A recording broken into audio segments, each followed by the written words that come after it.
जय हिमालय, जय भारत। संसार भर में हिमालय लोग यूट्यूब चैनल देख रहे आप सभी का स्वागत है और मैं हूं भारत की राजधानी नई दिल्ली से डॉक्टर हरीश चंद्र लखेड़ा।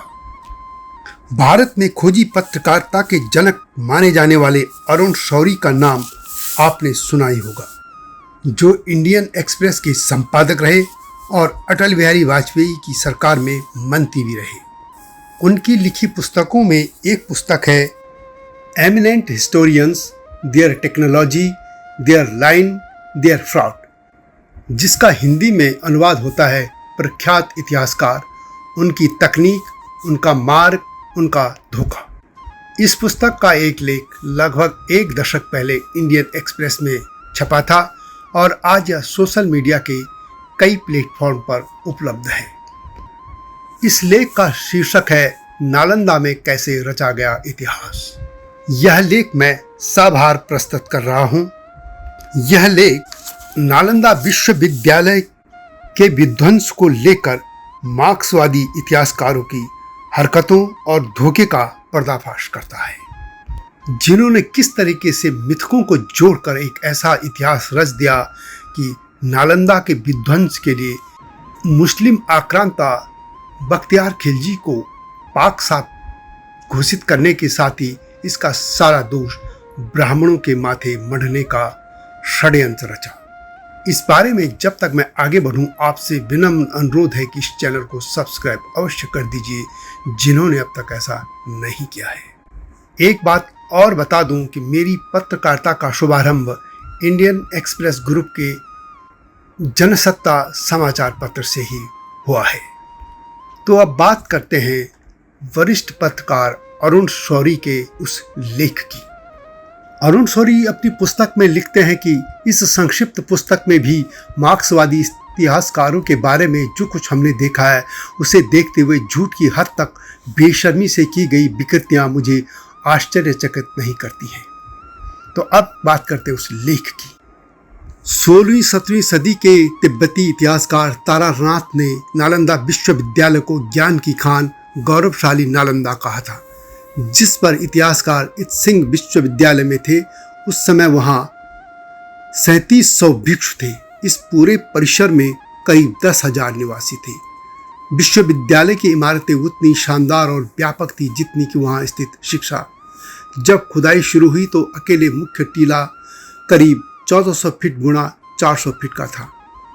हेनसांग ने कम से कम 7 मठों और 8 हॉलों का वर्णन किया है। कई मठ मंजिलों के थे और 3 इमारतों का एक पुस्तकालय परिसर था, जिसमें से एक 9 मंजिला ऊंचा था। जैसे जैसे इस्लामी आक्रमणकारी अफगानिस्तान और उत्तर पश्चिमी भारत में आगे बढ़े, उन्होंने बौद्ध भिक्षुओं का सफाया कर दिया। उन्होंने हर बौद्ध संरचना को लूटा और चूर चूर कर दिया, लेकिन शब्द जिन मूर्तियों को उन्होंने इतनी बेतहाशा नष्ट किया वह बुद्ध से लिया गया था। नालंदा कुछ समय के लिए ध्यान से बच गया, वह इसलिए कि वह मुख्य मार्गों पर नहीं था, लेकिन जल्द ही लुटेरे आ गए और घातक प्रहार किया। लूटपाट का वर्णन मौलाना मिन्हाज उद दीन द्वारा समकालीन तबकात ए नासिरी में किया गया है। मिन्हाजुद्दीन लिखते हैं कि बख्तियार खिलजी ने बहुत सारे छापे मारे, लूटपाट की और उसने बहुत सारा माल इकट्ठा किया, जो इतना ज़्यादा था कि वह खुद को लुटेरा साबित करने के लिए काफ़ी था। इतिहासकार लिखते हैं कि उसकी ख्याति सुल्तान मलिक कुतुबुद्दीन तक पहुंच गई थी, जिसने उसे एक सम्मानित वस्त्र भेजा और उसका सम्मान किया।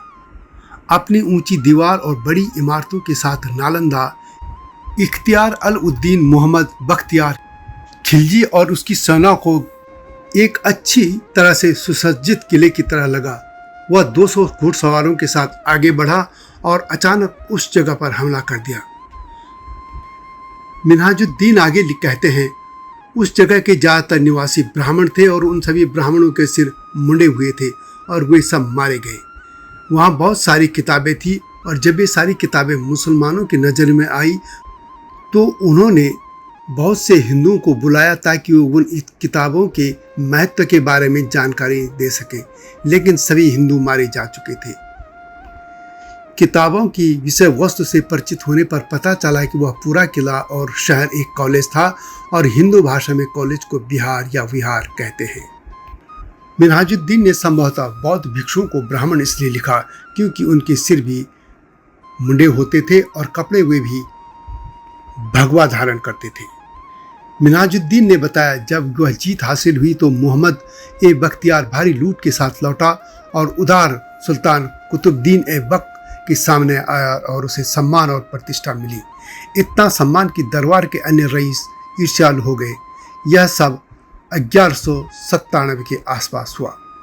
अरुण शौरी आगे लिखते हैं कि और अब ज्ञान के इस रत्न के विनाश का मार्क्सवादी विवरण देखिए। 2004 में DN झा भारतीय कांग्रेस के अध्यक्ष थे। संभवतः 2006 की बात है। उन्होंने जो अध्यक्षीय भाषण दिया जिसे हम मार्क्सवादी विद्वता के उदाहरण के रूप में देखेंगे, उसमें उन्होंने बौद्ध विहारों और विशेष रूप से नालंदा के विनाश का विवरण दिया है। DN झा कहते हैं एक तिब्बती परंपरा के अनुसार कलचुरी राजा कर्ण 11वीं शताब्दी ने मगध के कई बौद्ध मंदिरों और मठों को नष्ट कर दिया था और तिब्बती ग्रंथ पग सैम जानजांग में कुछ कट्टर हिंदू पंथियों द्वारा नालंदा के पुस्तकालय को जलाने का उल्लेख है। कट्टरपंथी यह अभिव्यक्ति मुझे अजीब लगी, ये शौरी कहते हैं। 18वीं सदी के एक तिब्बती ग्रंथ में हिंदू कट्टरपंथी जैसी आधुनिक अभिव्यक्ति का इस्तेमाल किया गया है, खासतौर पर इसलिए क्योंकि झा के अनुसार हिंदू धर्म 19वीं सदी के आखिर में अंग्रेजों की खोज है। यह तिब्बती ग्रंथ क्या है, इसमें क्या लिखा है, क्या झा ने इसे कभी खोजा? पैक सैम जॉन जांग को सुम्पा खान पो एसे पौ जोर ने लिखा था। लेखक 1704 और 88 में रहते थे, यानी नालंदा के विनाश के 500 साल बाद। यानी ये किताब 500 साल बाद लिखी गई। पहली बात जो ध्यान में आती है वह यह है कि हमारे इतिहासकार ने समकालीन विवरण तबकात ए नासरी को नज़रअंदाज कर दिया और घटना के 500 साल बाद लिखे गए पाठ को चुना। लेकिन क्या उन्होंने पाठ पता था?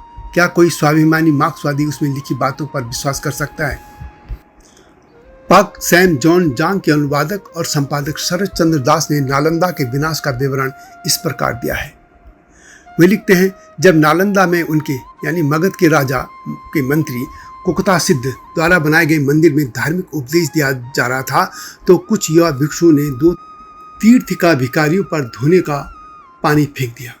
क्रोधित भिखारियों ने धर्मगंज के 3 मंदिरों नालंदा के बौद्ध विश्वविद्यालय यानी रत्नसागर, रत्न रजक और रत्नदधि नामक 9 मंजिला इमारत में आग लगा दी जिसमें पवित्र पुस्तकों का पुस्तकालय था।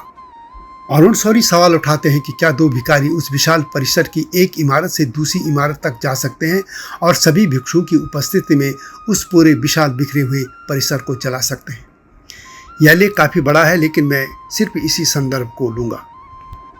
शौरी लिखते हैं कि DN झा आगे लिखते हैं उस समय फिर मुमिता भद्र नाम के विद्वान थे जो उस तोपों के जीर्णोद्धार और निर्माण में बहुत शामिल थे। अंततः उन्हें बोधिसत्व सम्मत भद्र के दर्शन हुए।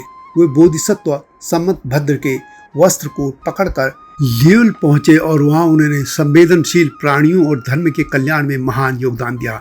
इस तरह धर्म को पुनर्जीवित करते हुए धर्म मध्य भूमि मगध में 40 वर्षों तक फला फूला। उस समय राजा के एक मंत्री काकोत्सित द्वारा नालंदा में एक मंदिर के निर्माण के उत्सव के दौरान कुछ शरारती नौसिखे भिक्षु ने 2 अबौद्ध भिखारियों पर बर्तन धोने का पानी छिड़का और दोनों को दरवाजे और दरवाजे के फ्रेम के बीच में दबा दिया। इन इशारों से क्रोधित होकर एक भिखारी ने दूसरे के परिचारक के रूप में काम किया। सिद्धि प्राप्त होने के बाद उन्होंने 84 बौद्ध तीर्थ स्थलों पर अग्नि पूजा हवन की राख फेंकी। वे सभी जल गए। खासतौर पर जब नालंदा के 3 धर्मगंज 3 तीर्थ स्थलों में शास्त्रों का आश्रय दिया गया था में भी आग लगी और वो भस्म हो गए। तो गुह्य समाज और प्रज्ञा पारमिता के ग्रंथों से पानी की धाराएं बह निकली जो रत्न धाती तीर्थ स्थल की 9वीं मंजिल में रखे गए थे।